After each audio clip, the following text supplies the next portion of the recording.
सभी लोगों को ग्लोबल ऑनलाइन क्लास पर एक बार बहुत बहुत स्वागत है। तो आज हम लोग व्याकरण के उस टॉपिक के बारे में बात करेंगे। ऐसा कोई भी एग्जाम नहीं है जिसमें ये नहीं पूछता है। तो आज हम लोग उपसर्ग के बारे में पढ़ेंगे। देखिए, उपसर्ग के बारे में आप लोगों ने भी पढ़ा होगा, लेकिन फाइनली क्वेश्चन बनाना पड़ता है। अगर क्वेश्चन नहीं बन पा रहा है तो समझिए उससे पढ़ने से आपको कोई फायदा नहीं है। यहाँ पर हम ट्रिक बताएंगे, उस ट्रिक के माध्यम से लगभग हिंदी का उपसर्ग आज हम लोग पढ़ेंगे, संस्कृत का उपसर्ग इसके बाद वाले वीडियो में हम लोग पढ़ेंगे। यहाँ पर ट्रिक क्या है आपका, सबसे पहले उपसर्ग का परिभाषा समझिए। यहाँ पर जो शब्द के पहले लगता है उसे उपसर्ग कहते हैं। आप लोगों ने भी यही पढ़ा होगा कि जो शब्दों के पहले लगता है उसे उपसर्ग कहते हैं, जो शब्दों के बाद आता है उसे प्रत्यय कहते हैं। चलिए, यहाँ पर उपसर्ग हिंदी में कितना होता है, तो हिंदी में आपको उपसर्ग 13 होता है। सबसे पहले उपसर्ग का परिभाषा यहाँ पर ध्यान दीजिए। जो शब्दों के पहले आता है, जो शब्दों के पहले आता है उसे उपसर्ग कहते हैं। हिंदी में आपको उपसर्ग 13 होता है। अब कौन कौन वो 13 होता है पहले उसको ध्यान से यहाँ पर देखिए।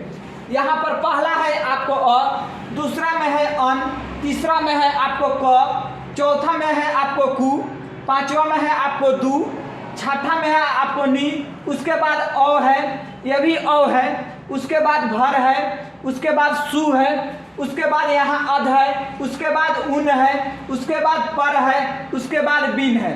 एक बार और ध्यान दीजिए, अन है, क है, कु है, दू है, नी है, औ है, भर है, सु है, अध है, उन है, पर है और बिन है। यहाँ पर औ और ए वाला औ दोनों चलता है। अब उदाहरण से हम लोग समझेंगे कि कैसे कैसे हो रहा है। यहाँ पर आपको एग्जाम्पल नीचे लिखा गया है, यहाँ पर भी एग्जाम्पल है, यहाँ पर भी है और यहाँ पर भी है। सबसे पहले इस एग्जाम्पल को ध्यान में रखिए। यहाँ पर लिखा है अछूता। अछूता के पहले आ रहा है कि नहीं अ, जबकि यही बताया गया है आपको कि जो शब्दों के पहले आता है उसे उपसर्ग कहते हैं।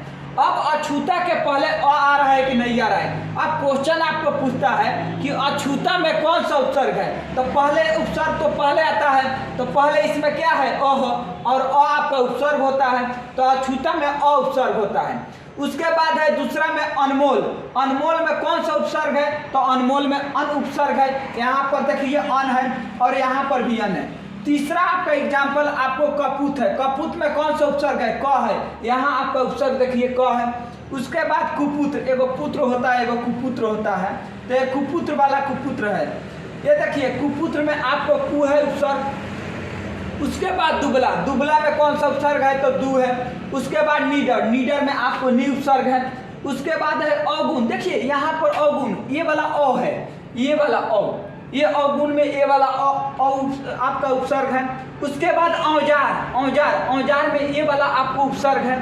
उसके बाद है भरपेट। भरपेट में कौन सा उपसर्ग है, तो भरपेट में भ और फर, भर आपके उपसर्ग में होता ही है। उसके बाद अधमारा, अधमारा में अध आपका उपसर्ग है, यहाँ पर भी अध आपको बताया गया है। उसके बाद 29, 29 में आपको उन जो है आपका उपसर्ग है। उसके बाद परलोक, परलोक में आपका पर उपसर्ग है। उसके बाद है बिन बादल, बिन बादल में आपका बिन उपसर्ग है। बिन विवाह भी हो सकता है, उसमें भी फिर से एक बार ध्यान दीजिए। एक बार यहाँ पर याद ही करके जाना है। अ उपसर्ग होता है, उसके बाद अन होता है, उसके बाद क होता है, उसके बाद कु होता है, उसके बाद दू होता है, उसके बाद नी होता है, उसके बाद अ होता है, उसके बाद भर होता है, उसके बाद सु होता है, उसके बाद अध होता है, उसके बाद उन होता है, उसके बाद पर होता है, उसके बाद बिन होता है। अगर इतना 13 का 13 आप लोगों को याद है तो समझिए उपसर्ग से कोई भी क्वेश्चन है, कोई भी ऐसा कोई भी क्वेश्चन आप लोगों से नहीं छूटेगा।